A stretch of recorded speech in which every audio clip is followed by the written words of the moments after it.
नमस्कार दोस्तों, मैं हूँ राम मिलिंद विश्वकर्मा। आज का जो हमारा टॉपिक है भौगोलिक चिंतन में अरब भूगोलकताओं का, जितने भी अरब भूगोलकताएं हैं उनके बारे में डिटेल से पढ़ाऊंगा।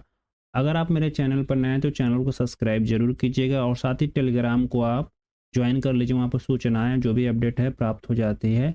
देखिए, अरब के भूगोलकता से पहले मैं आपको रोमन और यूनान के भूगोलकताओं के बारे में डिटेल में पढ़ा चुका हूँ, तो आप जाकर ज्वाइन कर सकते हैं। उसको प्लेलिस्ट में आप देख सकते हैं। साथ ही जो थॉट खत्म होगा तो मैं इसका PYQ जितने अरब भूगोलकताओं से क्वेश्चन आए उसका भी मैं लेकर आऊँगा। तो चलिए पहले पॉइंट से अरब भूगोलकताओं के बारे में जानते हैं। 8वीं से 13वीं शताब्दी में अरब भूगोलकताओं का भूगोल के विकास में बहुत ज़्यादा योगदान रहा है। अंध युग के बाद यही जो हैं जो ज़्यादा भूगोल को प्रसार किए थे, विस्तार किए थे, भूगोल के जितने भी ज्ञान थे उसको एकत्रित करके अपने किताबों में लिखे थे। और जो भी भाषा था, चाहे यूनानी चाहे वो आपका रोमन, उसको अपने अरबी में वो एक्सप्लेन किए थे। अब दूसरा पॉइंट है कि क्या रुचि रही कि अरब भूगोलकताएं इतना दिलचस्पी लेते थे भौगोलिक ज्ञान के विकास के लिए, उसके क्या कारण थे। तो ये कारण भी एग्जाम में पूछे गए हैं। तो पहला कारण था कि ये चाहते थे कि अरब साम्राज्य का अत्यधिक विस्तार हो। देखिए, ज़्यादा इनके पास नॉलेज होगा तो ये इसका विस्तार भी अधिक कर पाएंगे। दूसरा है परिवहन मार्गों का विकास हो सके, भूगोल के बारे में अधिक जानकारी होगी तो इससे भी आप जान ही रहे ट्रांसपोर्टेशन चलता है। तीसरा कारण है व्यापार में वृद्धि, ये चाहते थे। और चौथा कारण है भारतीय संस्कृति से संपर्क चाहते हैं, उसमें भारतीय संस्कृति जो बहुत प्रसिद्ध थी। और पांचवा कारण है यूनानी सभ्यता के देशों पर अरबों का विजय। यूनान जो बहुत फेमस था उससे बेहतर अरब वाले करना चाहते, जो अरब के भूगोलकता थे, इसीलिए भौगोलिक ज्ञान के विकास में बहुत रुचि रखते थे। इसके ये 5 कारण जो इंपॉर्टेंट है एग्जाम में ये उठा के पूछ दिए जाते हैं। अगला पॉइंट है अरब भूगोलकता ने प्राचीन युग के यूनानी एवं रोमन ग्रंथों का अरबी भाषा में अनुवाद कर उसे सुरक्षित रखा। ये याद रखिएगा, ये मैं अभी कुछ देर पहले ऊपर आपको बताया था। अब अरबी भूगोलकताओं किस क्षेत्र में योगदान दिए थे ये भी जान लीजिए। गणितीय भूगोल, भौतिकी भूगोल, प्रादेशिक भूगोल के क्षेत्र में महत्वपूर्ण योगदान दिया था। ये एग्जाम में असिस्टेंट प्रोफेसर में पूछा गया है, इसको आप ध्यान दीजिएगा। बहुत लोग जानते हैं कि अरबी भूगोलकता गणित में योगदान नहीं दिए, तो ये आप लोग ध्यान दीजिएगा। ऐसे उठा के डायरेक्ट एग्जाम में पूछे गए हैं ये क्वेश्चन। अगला पॉइंट है जलवायु के संबंध में अरब जो भूगोलकता हैं वो महत्वपूर्ण अवलोकन किए थे, ये आपको ध्यान रखना है। तो पहला जान लेते हैं, अल मसूदी ने अरब यात्रियों से सूचनाएं और जलवायु संबंधी आंकड़ों को एकत्रित किया। ये ध्यान दीजिएगा, ये भी एग्जाम में पूछे गए हैं। यहाँ पर दूसरा पॉइंट है अल मसूदी ने भारतीय मानसून का उत्तम विवरण प्रस्तुत किया। ये भी बहुत इंपॉर्टेंट पॉइंट है आपके लिए। अगला पॉइंट है अल मकदमी ने यह विचार किया कि दक्षिणी गोलार्ध में अधिकांश भाग महासागर हैं और जबकि स्थलीय भाग उत्तरी गोलार्ध में है। तो ये अरब के जो भूगोलकता है अल मकदमी ने ये विचार किया था, इसे आप ध्यान में रख सकते हैं। वैसे एग्जाम में पूछे नहीं गए लेकिन ध्यान में रखना जरूरी है। अगला पॉइंट है ये अरब के जो भूगोलकता थे वो भूआकृतिक प्रक्रमों के संबंध में भी अवलोकन किया था, इसे आप ध्यान रखिएगा। अगला पॉइंट है अल बरूनी ने किताब उल हिंद में हिमालय की तराई के जलोढ़ निक्षेपों में गोल पत्थरों के पाए जाने की व्याख्या की थी। तो ये इंपॉर्टेंट है, किताब भी इंपॉर्टेंट है और इसे आप ध्यान में रखिएगा। नेक्स्ट पॉइंट है इब्ने सीना ने पर्वतीय भागों में अक्षयण एवं अपर्दन का सूक्ष्म अवलोकन किया था। और अगला पॉइंट है इब्ने सीना इस ओर भी संकेत दिया कि पर्वत का उत्थान होते ही अपर्दन क्रिया प्रारंभ हो जाती है। तो इब्ने सीना के बारे में ये जानिएगा कि पर्वत का उत्थान होते ही अपर्दन के बारे में किसने चर्चा की थी अरब के भूगोलकता में, तो ये आपके इब्ने सीना हैं।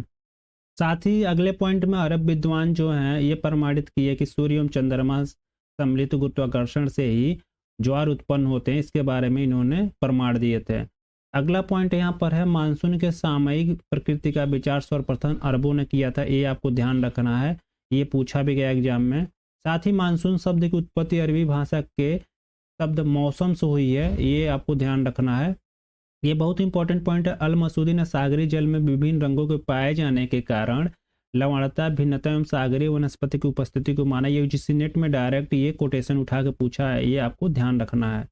अगला इंपॉर्टेंट पॉइंट है इब्न खल्दून, अल बरूनी, अल मसूदी जैसे जो भी भूगोलवेत्ता हैं वनस्पति एवं मानव पर जलवायु के प्रभाव का विवरण दिया था। देखिए, इब्न खल्दून तो बहुत प्रसिद्ध है, इन्होंने इन्वायरमेंट के बारे में बात की है। अल बरूनी ने भी की है और अल मसूदी ने भी की है, ये तो मैं आपको शुरू में बताया हूँ। वनस्पति और मानव पर जलवायु के प्रभाव के बारे में अगर किसी का इसमें से आता है ऑप्शन अरब भूगोलकता में से, तो ये तीनों आपको नाम याद होने चाहिए। सबसे इंपॉर्टेंट तो यहाँ पर इब्न खल्दून है, ये इन्वायरमेंट में काम किए हैं। अल मसूदी को तो मैं बताया हूँ जलवायु में, मौसम में काम किए हैं, और साथ ही अल बरूनी को भी आप याद रखिएगा। अगला पॉइंट, इब्न खल्दून के अनुसार उष्ण जलवायु के जो लोग होते हैं, जो निवासी होते हैं, वो लापरवाह और सुस्त होते हैं। ये कोटेशन एग्जाम में पूछा गया है। और जबकि समशीतोष्ण जलवायु के लोग जो होते हैं, यहाँ पर देखिए मिस्टेक हुआ है, ये जो होते हैं ये आपका फुर्तीले और बुद्धिमान होते हैं, बहुत मजबूत होते हैं, ये इब्न खल्दून मानते थे। देखिए आप देखे भी होंगे जो समशीतोष्ण में क्या है, गर्मी कम होती है, और इस कारण यहाँ पर जो भी सुविधाएं मिलती है अच्छी मिलती है, तो वहाँ के लोग दिमाग से शांत होते हैं और बुद्धिमान भी होते हैं। जबकि उष्णकटिबंध में जो है बहुत ज़्यादा गर्मी होती है, लोग मजबूत तो होते हैं लेकिन यहाँ पर उतनी भी बीमारियाँ आती हैं, और इस कारण यहाँ पर थकान भी ज़्यादा होता है, सुस्ती भी आती है। अब वर्तमान समय में टेक्नोलॉजी ज़्यादा हो गया तो ये चीज़ें अब उतने मायने नहीं रखती हैं, लेकिन ये उस समय के अनुसार कोटेशन एकदम सटीक था। अगला पॉइंट है, अल याकूबी ने पश्चिमी एशिया के देशों के नगरों एवं भूमध्य सागरीय अफ्रीका के नगरों का भूगोल लिखा है, तो ये आपको याद रखना है। इसके बाद से अगला पॉइंट, अल जहानी ने अरब देशों एवं मध्य एशिया के मांगों का उल्लेख किया है। अब ये पूछा नहीं गया एग्जाम में, तो इसे आप इग्नोर कर सकते हैं। अब चलिए सीक्वेंस बाई आपको अरब के भूगोलकारों का योगदान और उनकी पुस्तकें, उनके द्वारा क्या कहा गया वो हम जान लेते हैं। पहला जो यहाँ पर है इब्न हाकल हैं, इनको आप याद रखिएगा। इनकी एक पुस्तक पहली है a book of roots and realms, दूसरी पुस्तक पृथ्वी की आकृति स्पेस ऑफ द अर्थ, और तीसरी पुस्तक है यहाँ पर संसार के देश कंट्री ऑफ द आपके वर्ल्ड। तो ये आपको याद रखना है। इनकी तीनों पुस्तक मिलान द कॉलम में पूछी गई हैं। दूसरे भूगोलवेत्ता हैं इब्न सीना। ये देखिए जितने भूगोलवेत्ता है सीक्वेंस में आपको ऐसे ही याद करना है। इन्हें अरब का पिता कहा जाता है, ये याद रखिएगा। और दूसरा इनकी पॉइंट इंपॉर्टेंट है, इन्होंने एक विश्वकोश बनाया जिसमें भौतिक भूगोल विशेषकर पर्वत निर्माण की क्रिया, मृदा निर्माण आदि विषयों की विवेचना की थी। तो यहाँ पर इनको बस इब्न सीना को अरब भूगोल का पिता है, इस कोटेशन को आप याद रखिएगा, इस लाइन को ध्यान रखिएगा। तीसरे जो इंपॉर्टेंट भूगोलवेत्ता आते हैं अरब के, वो अल मसूदी आते हैं, और इन्हें अरब का जो है हेरोडोटस कहा जाता है, ये आपको ध्यान देना है। इनकी पुस्तक है समय विवरणिका, जो वर्तमान समय में पूछी गई एग्जाम में। दूसरी पुस्तक है सोने की चरगाहें एवं जवाहराते की खाने, मीडोज ऑफ गोल्ड, आपको इस नाम से पुस्तक देखने को एग्जाम में मिलेगी, बार बार रिपीट होता है। और तीसरा पुस्तक है उपदेश एवं निरीक्षण, ये आपको ध्यान देना है। ये इनका तीनों पुस्तक एग्जाम में पूछे जाते हैं, और जो पुस्तकें हैं वो उपलब्ध नहीं है, तो जो पूछे जाते हैं वो मैं यहाँ पर आपको बता दिया हूँ, ये आपको ध्यान देना है।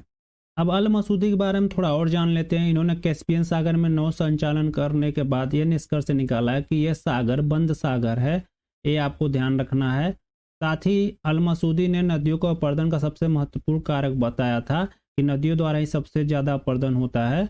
और साथ ही इन्होंने ये निष्कर्ष निकाला कि महासागरों में पाया जाने वाला लवण स्थलीय भागों से ही पहुँचता है।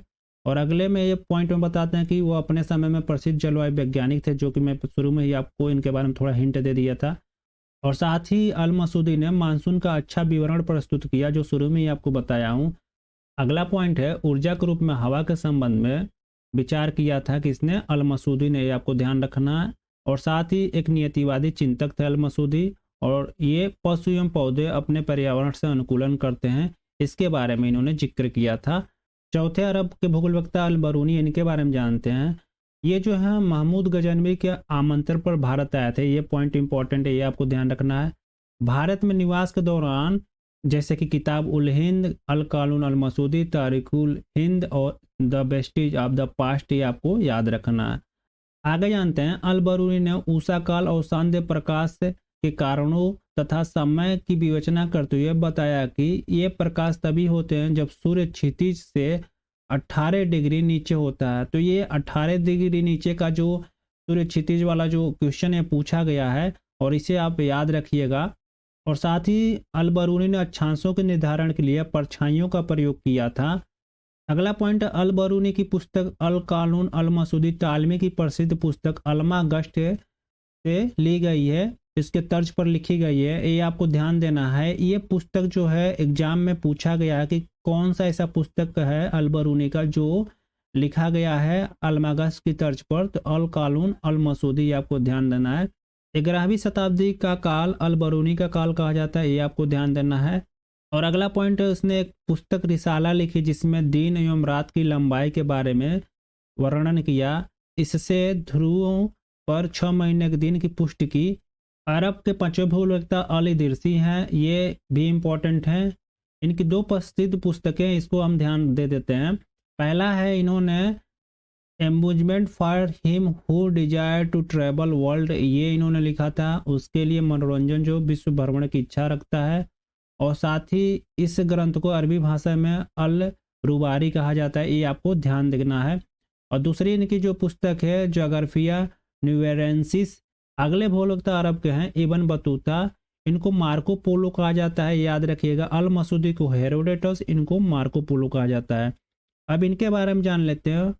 वो निग्रो मुल्क का था, परंतु उसकी शिक्षा मुस्लिम धर्म के अनुसार हुई थी। कौन? इब्न बतूता निग्रो मुल्क के थे, लेकिन ये जो शिक्षा लिए थे मुस्लिम धर्म के अनुसार लिए थे। साथ ही मोहम्मद बिन तुगलक के काल में वो भारत आया और भारत की विस्तृत यात्रा की।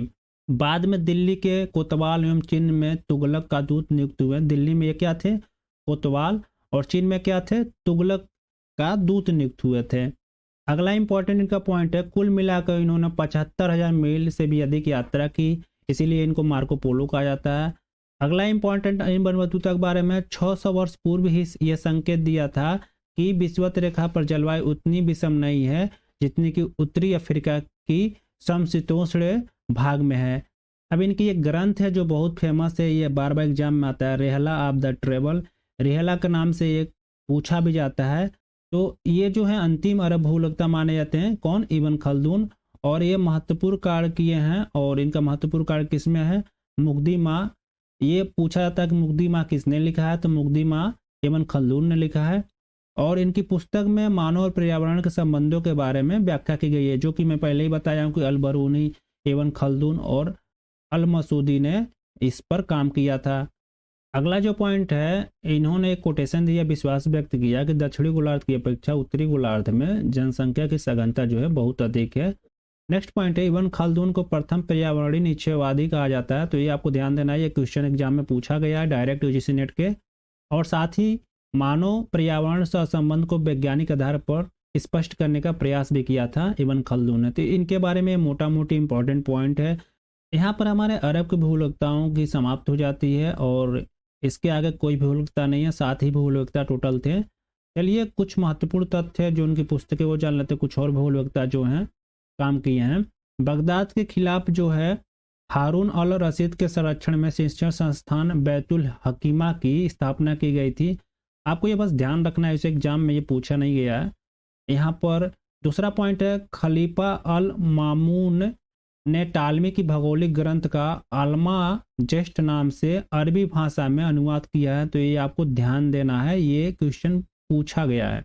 नेक्स्ट पॉइंट है, ये बहुत इंपॉर्टेंट है, रहमूर मूजी ने हिंद के करिश्मे नामक पुस्तक लिखी थी, बहुत बार एग्जाम में आया है। और ये चौथा तो बहुत इंपॉर्टेंट है, किताब अल अस्काल अल बल्खी द्वारा तैयार की गई विश्व की प्रथम मानचित्रावली है, बहुत बार एग्जाम में पूछा गया, आरपीएससी एमपी या यूजीसी नेट के एग्जाम में बहुत बार रिपीट हुए हैं। यहाँ पर हमारे जो है टोटल इंपॉर्टेंट सेक्शन जो अरब के भूलवेत्ताओं का था, महत्वपूर्ण तथ्य था, मैंने समाप्त कर दिया है। अगर आपको इस वीडियो से थोड़ा भी लाभ प्राप्त होता है तो अपने उन मित्रों में शेयर कीजिए जो फ्री में पूरा ज्योग्राफी पढ़ना चाहते हैं और उस अनुसार पढ़ना चाहते हैं कि उनको एग्जाम करेक्ट करना है। ये फ्री ऑफ कंटेंट है, 1 रुपये आपको नहीं लगेगा। अब मैं उतना टिप पढ़ा रहा हूँ जो आपको पेड क्लास में लोग प्रोवाइड करते हैं,